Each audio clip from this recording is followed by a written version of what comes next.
За сайн байцгаана уу. Өнөөдөр та нартай 50 гарсан эмэгтэйчүүдэд тохиолддог зарим нэг эрүүл мэндийн онцлог байдлын талаар ярилцъя гэж бодлоо. Тэгэхээр 40-оос дээш насны 45-аас дээш наснаас ихтэй эмэгтэйчүүдийн донд цэвэрлэлтийн өмнөх хам шинж явагддаг. Тэгэхээр энэ тухай улс орон болгонд ерөнхийдөө хүн амын насчтай холбоотой ч юм уу янз бүр харилцан айлгүй байдаг гэж ярьдаг. За тэгэхээр энэ тэр үеийг хаятай хаан даван туулах хэрэгтэй гэж олон хүмүүс бас мэдээж их ярьдаг. Тэгээд би ч гэсэн тэрнтэй санал нэгтэй байдаг. Тэгэхээр бие махбод дээр ямар өөрчлөлт гарч байгааг мэдээж энэ бие махбодоос ялгардаг тийм ээ, тийм даавруудын бууралтай холбоотойгоор олон янзын шинж тэмдгүүд илэрч байгаа. За эхнээс нь тэр болгоныг бид анаахаа их хөгжсөн байгаа энэ цаг үед амьдарч байгаа учраас хөнгөн даван тулаад авах нь зүйтэй гэж ингэж бодож байгаа. За хэдүүлээ хамгийн эхлээд сэтгэл зүгээс эхлэе гэж бодож байна. Тэгэхээр сэтгэл зүйн үед докторгүй үе ууртаа ч гэдэг юм уу, эсвэл их хэд амархан баярлдаг гэдэг юм уу, сэтгэл зүйн өөрчлөлтүүд ордгоо гэж ингэж ярьдаг. За тэгээд хүмүүсийн дунд ч гэсэн амын яриагаар жоохон хошин шог байдлаар ч гэсэн ярьж байхыг бид нар бас цөөнгөө сонсч ирсэн шүү дээ тийм ээ. Тэгэхээр тэр үедээ энд тэднэрт зориулсан олон янзын ярилцлагууд тэрийг итайхан даван туулах ийм олон янзын сургалт янз бүрийн юмнууд байд юм байлээ. Тэгэхээр манай монголчуудын хувьд онцлог нь юу гэхээр бясалгалаа хийчихэж байна. Найс нөхдөдөө уулзчихж байна. За тэгээд аялалд явж байна. Ойр орчин сэлхэнд гарчиж जैन, дэлгүүр хошоогоор явж जैन. Ингээд амьдралд их ойрхон ингэж амьдардаг хүмүүс учраас энэ үеийг нэх их мэдрэхгүйгээр даваад олж байгаа юм шиг санагддаг. Хамт олон гэр бүл, өр хүүхдийн зүгээс халамж анхаарал ч гэсэн их байдаг учраас энэ үе нэх их тийм бэрхшээлтэй биш юм шиг юм итгэхэд даваад тулцаан гэж ингэж олон хүмүүс ярьж байгааг сонсч ирсэн. Тэгэхээр энэ бол их сайхан зүйл юм аа. Тэгэхээр энэ талаар нэг их яриа гэж бодохгүй байна.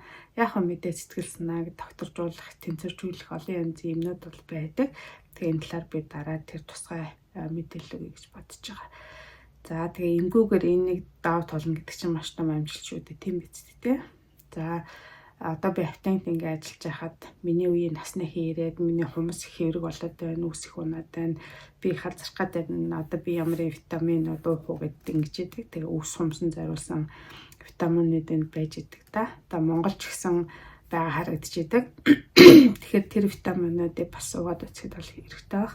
Яг манай монголчууд коллаген их ууж харагддаг юм байлаа. Тэгэхээр энд ч гэсэн коллаген бас зарж ирсэн. Тэгэхээр тэрний бас үр дүн энэ хүн болгонд мэдээж харилцаа адилгүй байдаг хаа гэж бодож байна. За миний хувьд бол нэг их коллаген энэ ууж хэрэглэдэггүй. Гэтэ шаардлагатай бол бас ууж үзье гэж бас бодож байгаа. За ийм байна үс хүмүүстэй холбоотой.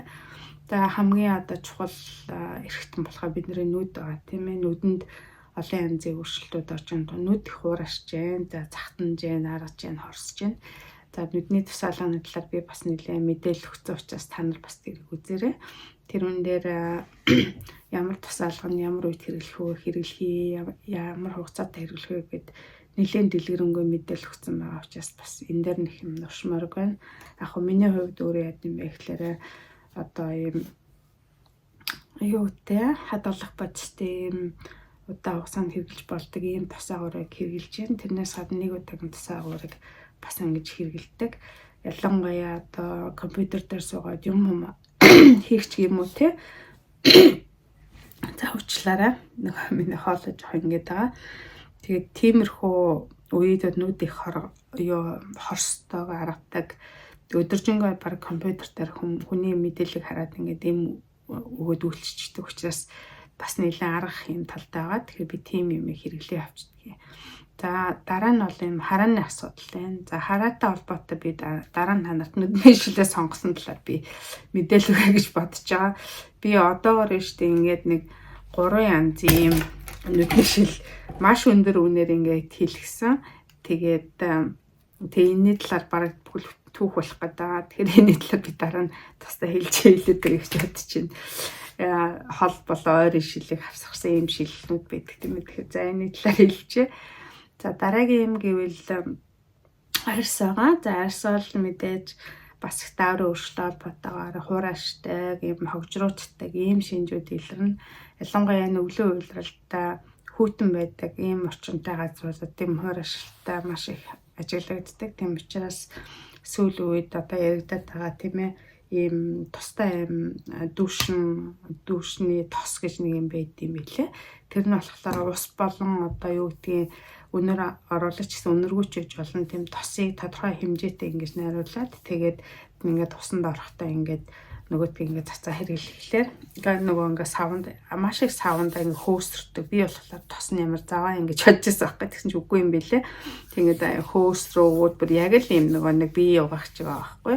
Тэгсэн хэрнээ тэрний дараа ингээд би чи ингээд сайхан юу болоод тослогдоод юм уу тийм нэг юм сайхан болчдөг. Тэгэхээр тийм юм гарсан байлээ. Тэгэхээр Монголд орж ирсэн байж магадгүй та нар бас тэр хэрэглээд үзэх хэрэгтэй болов гэж ингэж бодож байна. За дараа нь болохоор нүүрний өөрчлөлтүүд. За нүүрний маш олон төрлийн янзын хичээлд ингээд суугаад одоо тийм ингээд олон янзын юмнуудтай өстой хорвоотой танилцж байна гэдэг шиг юм болоод байгаа байхгүй. Тэгэхээр тийм янз янзын үйлдвэрийн янз янзын өдөр шөнийн тос, крем, серум одоо юу идэн тийм нүдний янз янзын юмнууд байна. Тэгэл за би масканд бол үнэхээр одоо би маскыг бол баян хэрэгэлдэг. Одоо генет нэг ухаан 10 гэдэг шиг юм болж байгаа байхгүй юу. Тэгээд яасан гэхэлээ одоо бол мэдээж оройтцсан л да. Тэгтээ яг хуу одоо 50 гараа явж байгаа хүний үед хэрэглэхэд одоо бас нэг хэдэн жил гоё байх юм болоо гэж бас бодоод байгаа.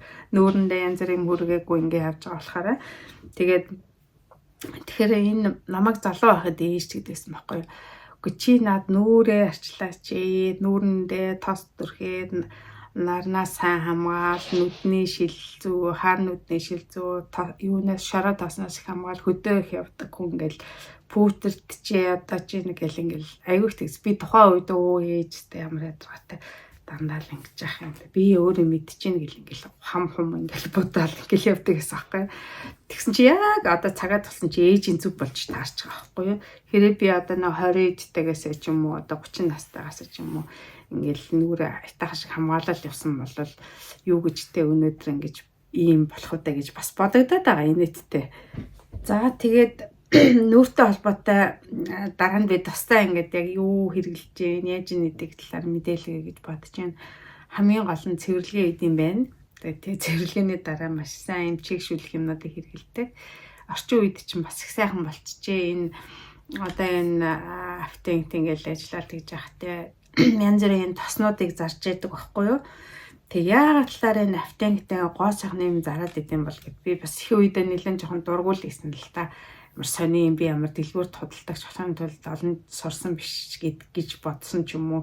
Нэг тиймэрхүү сэтгэл төрсэн. Тэгсэн чинь үндэ яагаад автент зардаг вэ гэвэл тэр нөгөө мэрэгжлийн хүмүүс байдаг. Тэгээд дээрэс нь арсны бүтээц одоо хүний эм тариа хамаг юмнуудыг судалсан ийм хүмүүс байдаг болохоор одоо янз бүрийн арсны асуудалтай хүмүүс орж ирлээ гэхэд тэр хүмүүсийг ингэж сонсоод тэгээд ууж байгаа юм бүх юмтай нь харьцуулж агаад тэгээд энэ одоо тос тань таарна гэдэг ч юм уу иймэрхүү юмыг зөвлөгөө өгд юм байна. Тэгээд тийм учраас хүмүүс нь автентаасаа тийм тос янз бүрийн юм авах сонирхолтой байдаг. Яг бол тэнд мэрэгжлийн итгэж болох газар. За тэгээд янз бүрийн асуудал үүсэхэд буцаагаад харилцах эзэнтэй гэдэг юм одоо тэр утгаараа зард юм байна гэж би ингэж ойлгосон. Тэгэхээр юм төлөө автенттай ажиллаж байгаа л тэгээ олон янзын юмнууд ингэж үзэж байгаа. Тэгээд сайн ч юм бид юм бэлээ. Ерөнхийдөө тийм маш хүнтэй юм бүтээгдэхүүн дээ юм байлээ. Тэгэхээр уг нь бол яг нэгэн дүнтэй юм авч байгаа юм чинь яг өөртөө тохирсон, өөрийнхөө нүрний ярьсан тохирсон ийм юмыг авчвал бас их сэтгэл хангалуун байна шүү дээ тийм ээ. За энэ талаар би дараа хэлье гэж бодож байна. За тэгэхээр одоо дараагийн асуудал гэхлээр харсаа ярьсан, нүдээ ярьсан, за нүрээ ярьсан. Тэгэхээр мэдээж одоо хөх гэдэг эмэгтэйчүүдийн юм руу орж ин. Тэгэхээр хөхн дээр бол энд 50-аас дээш насныхны хөхний одоо урьдчилан сэргийлэх тийм үзлэгт дуудсан юм байлээ. Тэг би 2 удаа дуудагдсан. Тэгээд нөгөө очих гэсэн чинь нөгөө ажилдаа явж байгаад очиж чадаагүй. Гэхдээ одоо би бас захиалаад ингэж очиж үзлэгтээ орох боломжтой юм байлээ. Тэгэхээр энэ дээр нь орё гэж ингэж бодож байна. За тэгээд яг нэг Европт амьдардаг европчуудын гений онцлогч гэдэг юм уу, өхний одоо хавдраар өвчилж байгаа хүмүүстэй харьцангуй бас өндөр байдаг. Тэгээ энэтэй холбоотойгоор урьдчилан сэргийлэх үзлэгт хамруулах нь нэлээд өндөр хувь байдсан болов уу гэж би ингэж ойлгосон. За одоо ингээд буцаад 50-с дээш насныхан руугаа оръё. Тэгэхээр шүдтэй холбоотой асуудал гарч ирж байгаа тийм ээ. Тэгэхээр энэ нь бол яг би маш азар маш сайн шүдний эмч найзтай учраас асуудлаа дор нь ингээд шийдээ явсан. Гэхдээ одоо шүдээ үзүүлэх гэж баян Монгол руу яваад бас хэцүү. Тэгэхээр эндээ бас нэг үзүүлж харуулдаг эмчтэй байгаад ингээд Монголд очихоороо үзүүлээд ингээ гэсэн юм бодолтой байгаа. Тэгэхээр шүд бол маш их чухал эрхтэн. Бид нар хүүхэд байхдаа шүдийг бол нэлээд орхитуулсан юм байгаа. Тэгэхээр энийг одоо нөхөж алдаага засахыг ингэж хичээж байгаа. Тэгэхээр маш олон төрлийн жишээлбэл оноод байдаг. Тэгэхээр ихэнх оноод нь болохоор хөөсрүүлэгч бодистой ийм оноод байдаг учраас одоо самдаа гэж хэлж болно. Тэгэхээр аманд ороод инхээр маш их хөөсрөд ингээд хөөслөх ялгарч байвал бид нар сайн гэж үзээд байдаг тийм ээ. Гэтэл яг амны үндэ эрүүл мэндийг үзэх юм бол за би нэг ер нь тусдан нэрэ гэж бодож байна. Бид нар ямар зөвлөгөө өгдгийг хэлье. Тэгээд маш олон төрлийн онод байдаг юм байлээ. За протест хүмүүсийн хэрэгэлдэг одоо тэр протест хийж хонуулдаг ч гэдэм үү. Одоо ам хураашдаг маш их юм эмэгтэй хүмүүс байд юм байлээ. Тэр нь болохоор чихрийн шижинтэй ч гэдэм үү. Эсвэл одоо протесттэй за тэгээд амны үндэ эмгэгтэй ч юм уу. Эсвэл олон төрлийн юмнууд ингээд амыг ингэж хураашуулдаг, амны сансдаг. Тэгээд тэр үед хэрэгэлдэг юмнууд би тэрийг дараа нь танд хэлье. За тэгээд амнаас ингээд доошлоод ингээд яваад дээр хөхөө ярьсан тийм ээ. За тэгээд ерөнхий эрүүл мэнд дээр харна өндгөвчнөөс ялгарч байгаа дааврын үйл ажиллагаа буурсантай холбоотойгоор цэвэршлийн насаас эхлээд ясны одоо сэргэжилтийн хам шинжүүд үүсэх одоо эрсдэлтэй тийм хэсэг бүлэг хүмүүс байна. Ийм хүмүүс нь бол аяндаа байж байгаа юм уу? Баг зэргийн унах янз бүрийн одоо хүчтэй хөдөлгч юм уу? Тоглоом тоглох иймэрхүү үед бол ясны хуурал одоо үүсэх нь одоо илбэг байдаг. Тэгэхээр энэ хүмүүс зориулаад тэрнээс хамгаалсан олон орны эмнүүдийг нь ууж хэрглэж эхэлдэг юм байлаа. Тэгэхээр тэрийг бас тусна хэлье гэж бодож байна. Ингээ яриад тахад дандаа тусна нэмэх бол хитрхи булаа болчих гээд байгаа. За тэгээд өтрэг одоо шээс ялгаруулах замраа оръё. Тэгэхээр энд мэдээж дааврын үйл ажиллагаа буурсантай холбоотойгоор булчингуудын үйл ажиллагаанд өөрчлөлт орно. За энэ үүнтэй холбоотойгоор давсаг одоо булчингийн дагшил сударснаас одоо шээс зад гарах юм уу? Иймэрхүү зүйлүүд үүснэ. За энэ төрсөн төрөөгүй ялгаагүй яг төрсөн олон төрсөн доогоор төрсөн хүмүүст илүүтэй ингэ тохиолддог.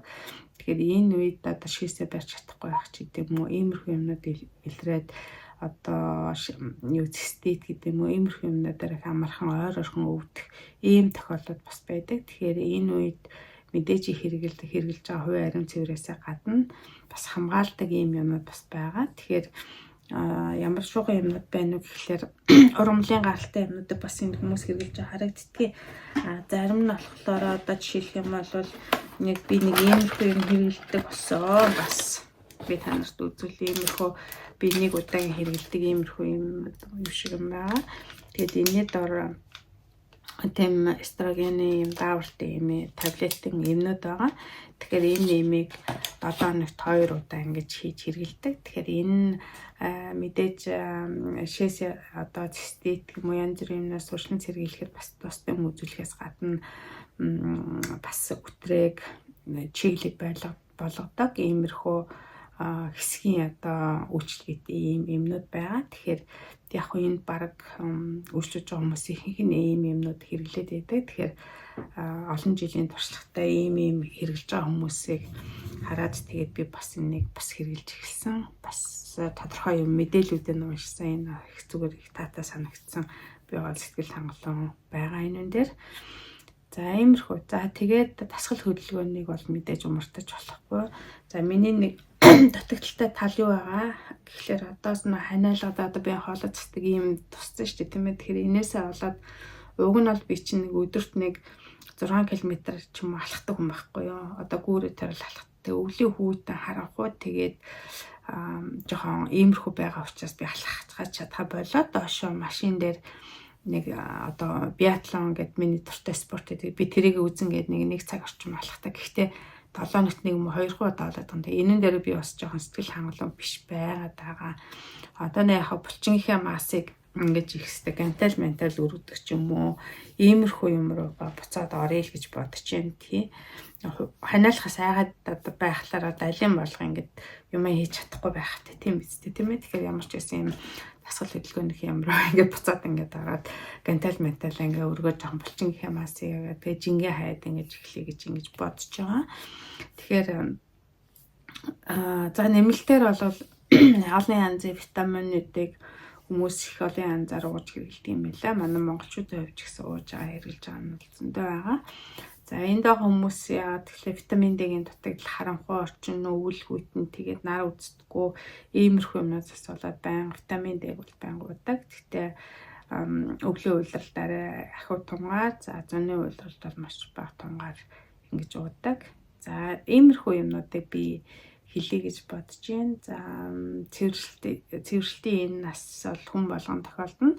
Эрэгтэй эмэгтэй ялгаагүй. Би эрчүүдтэй зориулаад нэг 2 төрлийн блог хийсэн манай эрэгтэйчүүд маш сайн үзсэн байлаа. Энэ бол маш зүгээр. Энд бол ерөөс ичиж бариад тахын байхгүй. Яг тэгвэл эмчийн заавраар хийгээд эмчтэйгээ ярилцаад энэ шийдвэрийг хүрсэн учраас санаа зовхон бол байхгүй. За тэгээд эрэгтэйчүүдийн төр булчирхайн асуудлын чиглэлээр бас нэг энд хүмүүс юу хэрэглээд байна, янз бүрийн одоо ямар боломжууд байна гэдэг талаар бас хэлье гэсэн иймэрхүү бодолтой байгаа. За тэгээд олон янзын мэрэгжлийн юм руу ингээд ороод тахаар бас манай мэрэгчлэрээ дагнсан хүмүүс жоохон дургүй байгаа юм шиг санагддаг. Ер нь бол манай мэрэгчлэр орлоо чиний юм биш гэдэг ч юм уу. Тэгээд тийм бол байхгүй. Яагаад тэгэхээр нэг эмийн мэрэгчлээ хүн гэдэг чинь бүх төрлийн одоо эргэтийн системд үйлчлдэг эмнүүдийн хоорондын хамаарал, тун дооц хэмжээ, ямар өвчний үед яадгийн, хоорондоо яаж зохицдгийг гэдэг ч юм уу. Иймэрхүү нарийн юмнуудыг бид нар угаасаа сургалтандаа үзсэн. Тэгээд үндэсний стандартын ажил дээр ажил болгодог. Тэгээд шаар дотоод эмч рүү яриад энэ оншин дээр ингэж стандарт гэдэг та яагаад юм бичүү, та юу гэж бодож байна гэдэг чинь эмчтэй ярилцаж юм хамтран зөв шийдвэр гаргаад өвчтөндөө одоо эрсдэл багтаагаар аюулгүй юм одоо зөв үйлчлэгийг хүргэх юм үйлчлэгээтэй ажил авахгүй. Тэгэхээр бас манай монголчууд бас гайхшин энэ хүүхэн чи гинт нүдний жишээж нүдний туслан яриад тахын гинт чи одоо юу эмгтээчүүдэл ярина үсттэй тий. Эсвэл мэдрэлийн эмч биш байж мигрэнийг яриад байгаа гэдэг ч юм. Тиймэрхүү дургуйчлуудаас үүсчиж магадгүй. Тэг юмыг яаж мэдгүй. Тэг би ч юу эмч гэдэг юунасаа биш би эмзэрч гэдэг үднээсээ ярьж байгаа гэдэг бас ойлгох гэж бодож байна. Ингээд та нартай ирүүлийн сайн сайхан бүхний хүсээ ярой. Тэгээд цэвэрлэлтийн насны үед түүнийг даван туулахад танд ямар бэрхшээл гарч ийн гэдэг талаар санал хүсэлтээ бичээрэй. За тэгээд төр баяртай ирүүлийн хийх хүсье.